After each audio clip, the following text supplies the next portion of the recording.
Huge number of পরীক্ষা দিছো, 12 থেকে 15টা পরীক্ষা দিছো, ম্যাক্সিমাম জায়গাতেই তোমার সিট আসে নাই, ম্যাক্সিমাম জায়গাতেই পরীক্ষাতে কি ঘটছে, কিভাবে ঘটছে, ইচ অ্যান্ড এভরিথিং তোমার মাথার উপর দিয়ে গেছে।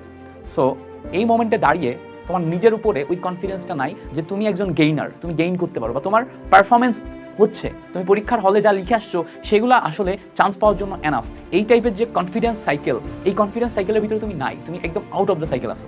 সো সেই আউট অফ দ্য সাইকেল থেকে তোমার ভিতরে এখন লো কনফিডেন্স অনেক বেশি, because of your failure, because of your previous failure. So এই যে লো কনফিডেন্স, এই লো কনফিডেন্সের কারণে আগামী সামনের জার্নিতে তুমি যতই পড়াশোনা করো না কেন, এই লো কনফিডেন্স তোমার বারবার কনসেন্ট্রেশন ব্রেক করবে, কনসেন্ট্রেশন ব্রেক করবে, কনসেন্ট্রেশন ব্রেক করবে।